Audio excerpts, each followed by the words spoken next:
Jawa Tengah tidak hanya dikenal sebagai wilayah dengan keindahan alam dan destinasi wisata yang beragam, namun juga sebagai rumah bagi kekayaan seni dan budaya yang hidup, tumbuh, dan diwariskan lintas generasi.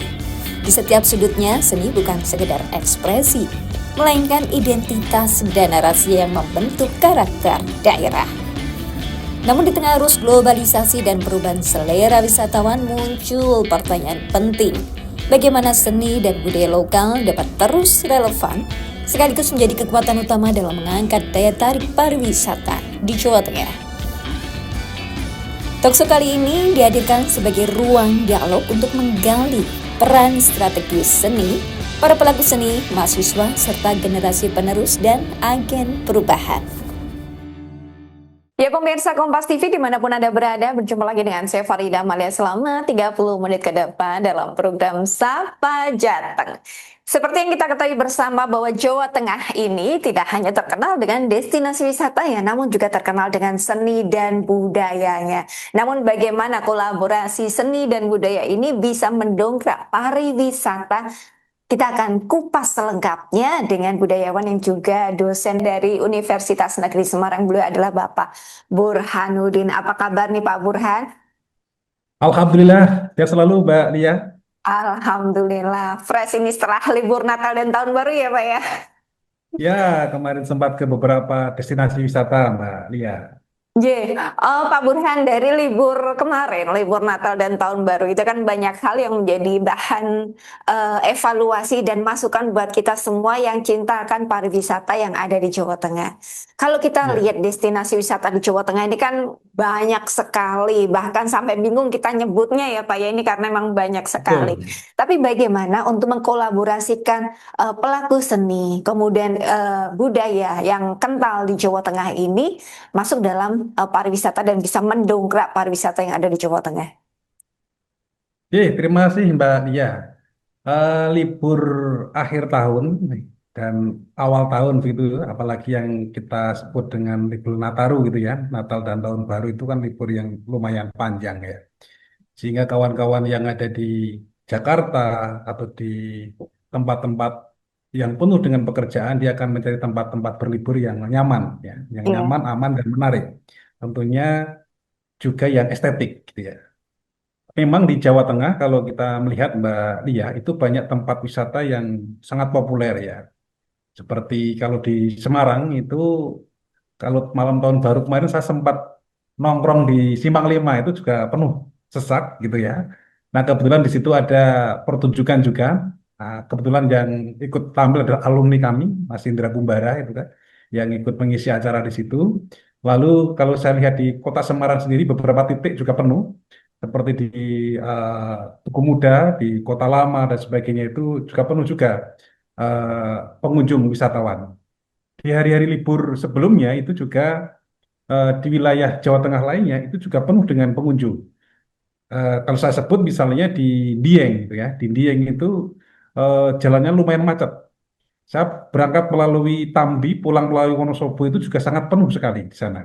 Lalu yang kedua di wilayah Solo, Karanganyar, itu juga luar biasa padat di sana. Lalu di wilayah-wilayah lain, termasuk di wilayah Guji, Purwokerto, dan lain sebagainya itu juga penuh pengunjung ya.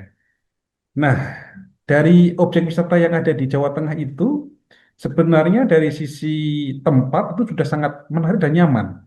Ya. Namun memang masih ada apa namanya ruang-ruang kosong yang bisa diisi untuk menambah daya tarik itu sendiri, Mbak Lia. Nah, Oke. contoh, ya. Contoh Berarti dari ruang-ruang kalau kosong Jawa yang Tengah bisa ini dicari. memang destinasi wisata alam maupun bangunan cagar budayanya memang jadi salah satu potensi tersendiri ya Pak Burhan.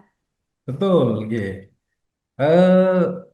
Termasuk Kota Lama, terus ada Benteng William yang baru itu di Ambarawa itu juga penuh juga ya. Saya coba ke sana itu kan. Apalagi wilayah alam ya, wilayah alam atau mungkin candi begitu. Kalau kita melihat Candi Borobudur itu kan milik Jawa Tengah juga Iya. ya, Mbak. Iya, jadi kan juga penuh. Terus candi yang ada di Gedung Songo, jalur naik ke Bandungan itu cukup padat merayap. Ya, tidak hanya Bandung yang ramai, tapi Bandungan itu juga penuh ya, penuh pengunjung di sana. Nah, memang perlu ada isi ruang-ruang kosong tadi, Mbak Lia. Nah, ruang-ruang kosong ini adalah ruang kebudayaan, ya, yang masih perlu digarap. Saya Hmm. melihat beberapa tempat sudah ada atraksi kebudayaan. Sempat di libur kemarin saya hadir di festival Jaran Kepang yang ada di Boja itu. Itu ada 20 lebih penampil kesenian yang ditampilkan di sana dan menarik juga, ternyata menjadi daya tarik sendiri. Lalu saya juga sempat mampir di tempat eh, kebun binatang ya di Solo, lalu saya juga mampir di mana pinggir pantai yang ada di Batang itu juga ada safari. Di sana sudah menghadirkan beberapa atraksi teatrikal dari mahasiswa saya lihat itu. Jadi mengusung tema-tema tertentu untuk pelestarian alam yang ditampilkan di tempat wisata tersebut. Ya. Itu Mbak Ya, Lia, berarti gambaran saya. kolaborasinya ini semakin menarik wisatawan yang datang ya, Pak Burhan. Betul, betul. Sebenarnya kalau kita melihat potensi kesenian di Jawa Tengah itu luar biasa banyak ya. Kalau kita tarik dari ujung utara sampai selatan atau dari barat sampai timur itu sangat banyak sekali kesenian kita itu. Dari Barongan Blora misalnya, dari Babalu Batang misalnya, atau dari Dolalak yang ada di Purworejo atau mungkin Purworejo. Purworejo itu cukup banyak sekali kesenian kita itu. Jadi variannya itu cukup banyak. Termasuk kesenian yang berkembang di wilayah pesisir utara itu kan sintren. Sintren itu cukup banyak yang mengembangkan di beberapa wilayah. Di Batang, Pekalongan, sampai Pemalang itu ada sintren sebenarnya. Yang itu kalau digarap menjadi sebuah pertunjukan di tempat wisata itu akan menambah daya tarik sendiri. Indah. Di situ Mbak ya, yang mungkin bisa dioptimalkan untuk mengisi ruang kosong tadi. Iya, mungkin seperti kalau di Bali, kita kan langsung disambut dengan tari kecak gitu. Kemudian kita kalau Betul. di Jogja itu juga ada kan Pak yang eh, ada yang khusus tarian yang Ramasinta seperti itu. Jadi memang ini ya, wisatawan kan tidak hanya wisatawan tuh dari daerah satu daerah itu saja, tapi ada dari luar daerah tersebut. Kemudian luar Jawa juga banyak yang datang. Jadi mereka juga selain mengenal keindahan alam dan wisata yang ada di Jawa Tengah, mereka juga lebih mengenal dengan budaya yang ada di Jawa Tengah ya, Pak Burhan. Oke, betul Mbak Lia. Jadi kalau kita melihat di Jogja ya, sebagai gambaran saja Mbak Lia, tapi sebagai eh, apa namanya, bagaimana optimisme kita untuk meningkatkan pariwisata di Jawa Tengah itu ya. Kalau di Jogja itu kan ada Sendratari Ramayana yang digelar ya di dua Iya. tempat, itu ada yang di Prambanan, juga ada yang di kota itu ya. Itu juga di Sriwidari gitu ya. Itu juga menggelar apa namanya tari Ramayana tadi. Lalu sekarang juga berkembang yang ada di pinggir pantai di Obeliksi itu juga dia menampilkan juga Wah, oke. tarian di sana ya. Ya, kemarin saya juga sempat menengok di sana, juga penontonnya luar biasa. Memang menunggu tarian Rame. yang sebenarnya kita punya itu gitu loh. Kita punya itu, Jawa Tengah punya, gitu kan. Punya banyak sekali kesenian-kesenian yang dijual itu lebih menarik, lebih eksotis dan lebih atraktif, gitu kan. Gitu. Kalau saya sebut misalnya Barungan Blora itu sangat unik sebenarnya dan punya daya tarik yang lebih atraktif dibandingkan dengan kesenian-kesenian yang lain misalkan begitu. Di lain itu seperti tarian Babalu misalnya, yang di Batang misalnya, itu bisa ditampilkan. Nah, termasuk kesenian-kesenian apa namanya drama tradisional yang sebenarnya bisa dikemas lebih menarik lagi, Mbak Lia ya. Misalnya drama tradisional adalah ketoprak. Ketoprak itu kita punya potensi yang luar biasa. Oh iya, Ya, yang betul betul. berkembang di Pati Rembang itu masih sangat menjadi tempat, menjadi ruang untuk mengeksplorasi apa namanya kebudayaan luar biasa di apa namanya seni ketoprak ini. Nah, barangkali dengan ketoprak yang dikemas demikian rupa, dengan pertunjukan kurang lebih 1 jam begitu, atau lebih pendek lagi, itu akan menjadi kemasan yang mungkin bisa regulerannya. Ya, Ya, memang, berarti memang kita harus mengemas budaya itu ya, tanpa menghilangkan nilai budayanya, tapi kita tetap upgrade ya, Pak Burhan. Misalkan ketoprak ini kan biasanya memang bahasanya tidak semua orang kadang tahu, tapi dengan bahasa yang mungkin bisa pakai bahasa Indonesia. Jadi wisatawan yang dari luar Jawa tahu atau paham, mungkin demikian ya, Pak Burhan. ya betul. Mungkin dengan istilah-istilah lain, misalnya dengan ketoprak gaul gitu ya. atau ketoprak milenial begitu, atau dengan bahasa lain. Kalau orang luar mungkin melihat ketoprak itu ya makanan begitu kan, orang Oh, mungkin begitu. gado-gado Ya, tapi ketoprak itu ya Pak Buran. Nah, ketoprak ya. ketoprak ini kita akan lanjutkan usai yang satu ini.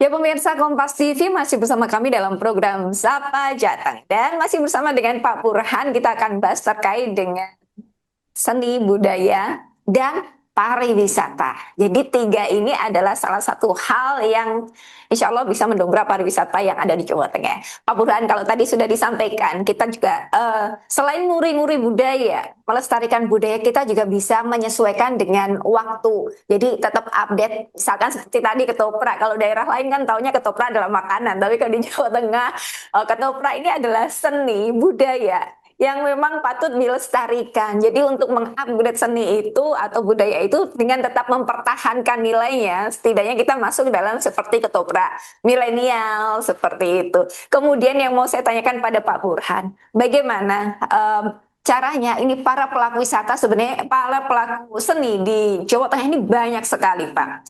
Jadi bagaimana mereka bisa masuk dalam ini pariwisata dan mendongkrak pariwisata yang ada di Jawa Tengah ini. Oke, Mbak Lia. Jadi ada tiga komponen menurut saya yang harus bertanggung jawab atau kurang lebih ikut andil di dalam pengembangan eh, program pariwisata dan budaya ini. Yang pertama adalah pemerintah ya. Pemerintah tentu harus memiliki andil yang maksimal di situ. Tentu dengan politik kebudayaannya ya, politik kebudayaannya mulai dari bagaimana eh, budaya itu dikemas demikian rupa, lalu memberikan ruang-ruang publik untuk hidupnya kesenian, terus fasilitasi-fasilitasi tempat berkreasi itu menjadi kewajiban pemerintah menyediakan ruang itu.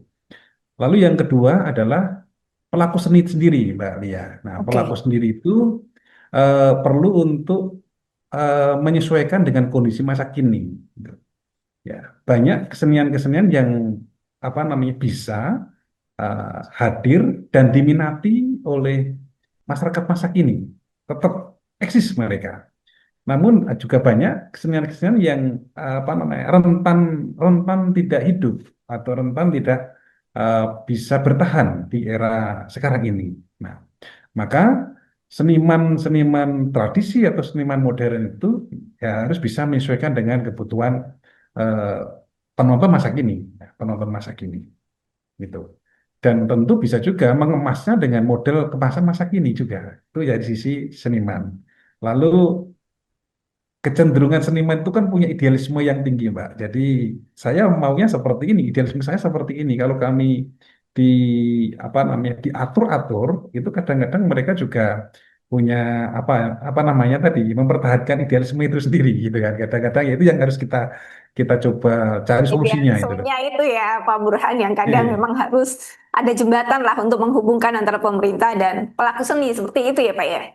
Ya, betul, betul, Mbak Lia. Lalu yang kedua memang diperlukan apa namanya? Yang ketiga ini ya, tadi kan pemerintah, pelaku seni yang ketiga adalah ya semua pihak yang di situ punya perhatian terhadap pariwisata. Kalau kita lihat di media sosial begitu, eh, begitu dahsyatnya promosi-promosi yang ada di luar Jawa Tengah.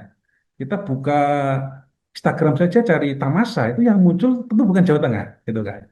Kita Iya. cari misalnya informasi terkait dengan kesenian yang muncul belum Mbak Jawa Tengah. Nah, itulah perlu perhatian khusus dari semua pihak itu ya dengan dukungan media seperti yang dilakukan oleh Mbak Lia ini itu kan untuk terus mempromosikan ya kesenian, tempat wisata dan fasilitasnya ya. Kita kan ingin tahu tempat wisata yang nyaman, aman, tentu apa namanya itu budgetnya juga murah, terus estetik begitu ya, Mbak Lia.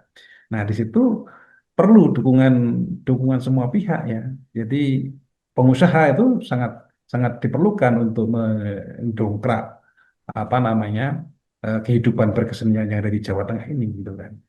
Oke, Pak Itu Mbak Burhan, Dia. kalau kita lihat dengan perkembangan teknologi saat ini, terutama digital, ini kan memang tidak bisa dihindari lagi. Sedikit-sedikit viral, sedikit-sedikit viral gitu kan. Tapi ada Betul. untungnya, banyak banyak hal positif yang kita bisa ambil dari digitalisasi ini ya. Tentu di situ kita apa namanya mengapresiasi seniman-seniman yang ingin tentu melakukan aktivitas seni di situ. Nah, tinggal bagaimana dukungan pemerintah atau pengusaha atau yang lain, semua pihak untuk memberikan ruang-ruang kreasi, ruang-ruang kreasi. Kalau saya melihat ruang-ruang ekspresi apa namanya kesenian modern sudah ada, gitu kan. Misalnya untuk pertunjukan live musik itu sudah beberapa tempat sudah ada. Bahkan kalau kita jalan di mana di Kota Lama itu sudah banyak live musik yang dihadirkan. Iya, Lalu betul. kalau kita di mana di Kota Lama itu juga sudah sering ada beberapa pertunjukan live musiknya. Nah, yang belum adalah bagaimana kesenian tradisi ini loh, yang menjadi ikoniknya Semarang. Sebenarnya kita punya namanya Gambang Semarang. Gambang Semarang itu harus menjadi ikoniknya Semarang, gitu kan. Sehingga eh, beberapa waktu yang lalu kalau ada apa namanya kapal pesiar yang bersandar di Semarang, kita sambut dengan gambar Semarang itu, dengan tarian Semarangannya begitu. Nah harapannya dengan ikonik ini ya itu akan menumbuhkan semangat atau membuat apa ya orang itu menjadi ingin ke Semarang, ingin melihat gambar Semarang mungkin digarap dengan model teatrikal tertentu, ada tarian tertentu, ada unsur-unsur seni yang lain bergabung di situ, bahkan alat-alat musik modern bisa masuk begitu. Suatu ketika kita menjadi menjadi apa ya, semacam kalau kita kembali itu pasti kita ingin nonton tari kecak gitu kan. Nah, kalau orang ingin ke Semarang, saya ingin pertunjukan gamelan Semarang lah gitu. Harapan saya begitu, Mbak Lia itu kan. Iya, ini semoga Tempat-tempat bisa itu menjadi menjadi ikonik. salah satu hal yang bisa mendongkrak pariwisata yang ada di Jawa Tengah ya, Pak Burhan. Iya. Tapi sebenarnya mungkin pemerintah juga sudah menggandeng pihak-pihak pelaku seni, budayawan dan lain sebagainya. Namun mungkin ada tantangan atau kendala yang dihadapi. Kita akan bahas usai jeda pariwara berikut ini.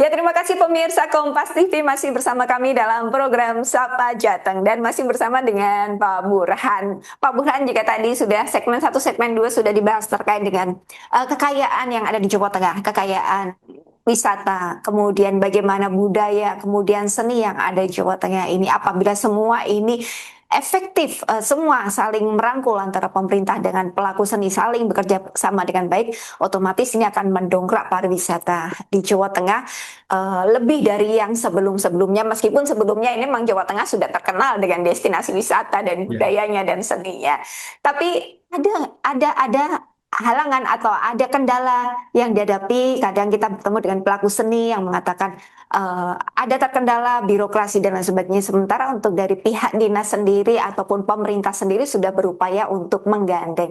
Jadi ini bagaimana kalau Pak Burhan melihat hal ini?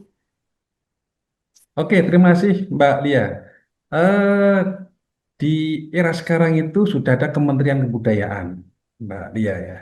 Ya, lalu ada juga di bidang pariwisata. Lah di dinasnya itu ada Dinas Pendidikan dan Kebudayaan, ada juga Dinas Kebudayaan dan Pariwisata. Itu tergantung kotanya menggunakan yang mana. Ada yang menggunakan Dinas Pendidikan dan Kebudayaan, ada yang menggunakan Dinas Kebudayaan dan Pariwisata, gitu ya. Nah, tentu hal yang sama, mereka punya tugas untuk bagaimana mengembangkan kebudayaan dan pariwisata yang ada di wilayahnya masing-masing, gitu ya. Nah, tugas pokok ini yang perlu disinkronkan dengan kebutuhan dari seniman, ya, dari seniman. Ya. Nah, seniman sendiri itu terbagi ke beberapa jenis, Mbak Lia, kalau saya lihat ya. Ada seniman yang sangat pragmatis, sangat cair, sangat mudah dan sebagainya. Yang penting itu nilai ekonomisnya apa namanya masuk gitu kan misalnya ya. Itu ya. Kita melihat kalau di Jawa Tengah itu contoh seperti adalah grup dangdut itu ya. Grup kesenian dangdut itu dimanapun ada dan itu juga seniman, seniman di panggung modern dan jangan lihat tadi yang secara ekonomis mudah di mana. Dan kadang-kadang juga pemerintah inginnya yang simple. Kalau Iya. mengundang atau mungkin mengundang alat musik Jawa lengkap itu memerlukan effort yang sangat tinggi, biaya yang sangat tinggi. Nah, itu cukup diganti dengan satu alat namanya organ, misalnya begitu. Ya, itu yang kadang-kadang Terus katanya Pak. apa ya nilai rasanya, nilai seninya itu menjadi sangat berkurang. Yang sebenarnya bisa digarap dengan cokean alat lengkap kesenian Jawa atau apa namanya itu karawitan sedemikian rupa, tapi diwakili dengan satu alat namanya organ. Bahkan kadang-kadang ini yang lebih irit lagi dari organ dengan nyetel kaset atau YouTube, misalnya begitu ya. Nah, tetapi secara estetika kan menjadi sangat sangat kurang kurang terasa begitu. Ya, jadi begitu kita melihat pertunjukan langsung, misalnya cokean atau mungkin kelenengan dengan alat musik Jawa yang kita miliki sedemikian rupa, itu rasanya akan lebih masuk. Ya. Pengunjung pariwisata yang disuguhi dengan pertunjukan alat musik tradisional dan yang dibunyikan bersama-sama itu menjadi promosi tersendiri karena mereka akan mengambil gambar, mengambil foto dan mereka akan unggah di media sosialnya masing-masing itu ya akan membuat apa namanya bola promosi itu bergulir terus-menerus gitu kan. Tetapi meskipun itu musiknya itu bagus, tetapi dihadirkan hanya dengan bentuk kemasannya hanya apa namanya itu video atau mungkin satu alat organ, tentu wisatawan tidak tertarik untuk memvideokan aktivitas itu, Karena gitu tidak kan. ada nilai orisinilnya ya Pak. Mungkin seperti itu. Orisinilnya juga tidak ada, nilai estetikanya juga tidak ada. Apa yang mau kita kita promosikan dari itu? Tapi berbeda misalnya ada tarian misalnya yang untuk Semarang ya, Gambang Semarang misalnya. Dengan penarinya itu juga lengkap, kostumnya juga mungkin disesuaikan dengan masa kini begitu. Lalu alat musiknya juga hadir di situ. Orang akan tertarik untuk memvideokan dan memviralkan itu. Sehingga itu menjadi salah satu sarana promosi juga yang kita tidak perlu berbiaya kan begitu. Gitu. Nah, maka diperlukan kerjasama itu. Lalu yang kedua, perlu juga menggandeng kampus, Mbak Lia. Jadi di kampus itu kan punya potensi mahasiswa yang luar Iya, biasa betul. ya.